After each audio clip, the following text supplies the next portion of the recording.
ഇന്നത്തെ അറിയിപ്പുകൾ.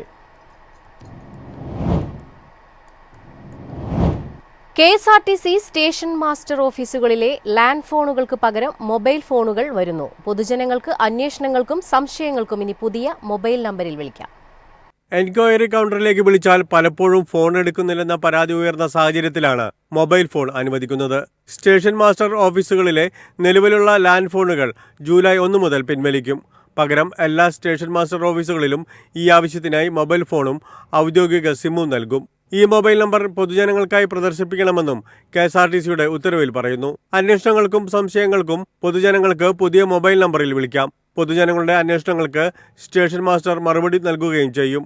ഔദ്യോഗിക മൊബൈലുകളുടെ ഉത്തരവാദിത്തം സ്റ്റേഷൻ മാസ്റ്റർക്കായിരിക്കും.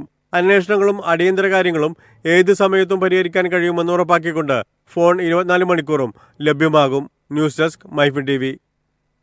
ആശാവർക്കർമാർക്ക് 3 മാസത്തെ ഓണറ്റേറിയം നൽകാൻ തുക അനുവദിച്ച സർക്കാർ. ജൂൺ മുതൽ ഓഗസ്റ്റ് വരെയുള്ള മാസങ്ങളിൽ ഓണറ്റേറിയമായി നൽകേണ്ട തുകയാണ് മുൻകൂറായി അനുവദിച്ചത്. 6 മാസത്തെ തുക മുൻകൂർ അനുവദിക്കണമെന്നാണ് national health mission state mission director സർക്കാരിനോട് ആവശ്യപ്പെടുന്നത്. അതിൽ പകുതി തുകയാണ് ഇപ്പോൾ അനുവദിച്ചിട്ടുള്ളത്. NHMന് സർക്കാരിൽ നിന്ന് അനുവദിക്കുന്ന തുക ആശമാർക്ക് വിതരണം ചെയ്യുകയാണ് പതിവ്. സംസ്ഥാനത്തെ 26,125 ആശാവർക്കർമാർക്ക് 7,000 രൂപ പ്രതിമാസം കിട്ടുന്ന വിധത്തിലാണ് തുക അനുവദിച്ചിട്ടുള്ളത്. സംസ്ഥാനത്തെ തദ്ദേശ സ്വയംഭരണ സ്ഥാപനങ്ങൾക്ക് വീണ്ടും തുക അനുവദിച്ച് ധനവകുപ്പ് 335 കോടി രൂപ കൂടി അനുവദിച്ചതായി ധനകാര്യമന്ത്രി KN ബാലഗോപാൽ അറിയിച്ചു. സാമൂഹികാരോഗ്യ കേന്ദ്രങ്ങളുടെയും കുടുംബാരോഗ്യ കേന്ദ്രങ്ങളുടെയും അർബൻ ഹെൽത്ത് ആൻഡ് വെൽനസ് സെന്ററുകളുടെയും പ്രവർത്തനങ്ങൾ ശാക്തീകരിക്കുന്നതിന് ധനകമ്മീഷൻ ശുപാർശയിലുള്ള ഗ്രാന്റാണ് അനുവദിച്ചത്. പഞ്ചായത്തുകളുടെ ചുമതലയിലുള്ള സാമൂഹികാരോഗ്യ കേന്ദ്രങ്ങൾക്കും കുടുംബാരോഗ്യ കേന്ദ്രങ്ങൾക്കുമായി 199 കോടി രൂപയുണ്ട്. അർബൻ ഹെൽത്ത് ആൻഡ് വെൽനസ് സെന്ററുകൾക്കായി 136 കോടി രൂപയും ലഭ്യമാക്കി.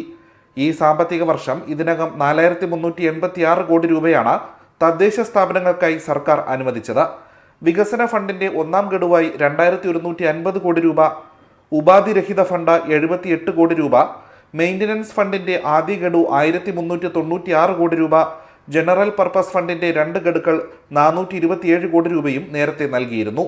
MyFin TV, Thiruvananthapuram.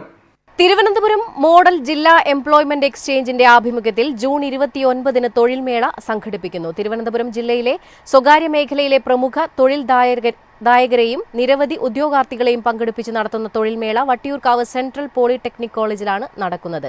IT, automobile, marketing തുടങ്ങിയ രംഗങ്ങളിലുള്ള 20-ൽ പരം പ്രമുഖ തൊഴിൽദായകർ പങ്കെടുക്കും. SSLC, +2, ITI, ഡിപ്ലോമ, ബിരുദം, ബിരുദാനന്തര ബിരുദം, BTech യോഗ്യത ഉള്ളവർക്കായി 500-ൽ പരം ഒഴിവുകളാണ് ഉള്ളത്.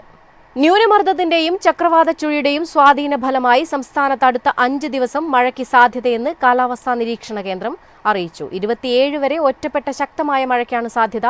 ജൂൺ 23 മുതൽ 27 വരെ കേരളത്തിന് മുകളിൽ മണിക്കൂറിൽ പരമാവധി 40 മുതൽ 60 കിലോമീറ്റർ വരെ വേഗതയിൽ കാറ്റ് ശക്തമാകാനും സാധ്യതയുണ്ടെന്ന് മുന്നറിയിപ്പിൽ പറയുന്നു. വിവിധ ജില്ലകളിൽ കേന്ദ്ര കാലാവസ്ഥാ വകുപ്പ് മഞ്ഞ അലർട്ടും പ്രഖ്യാപിച്ചിട്ടുണ്ട്.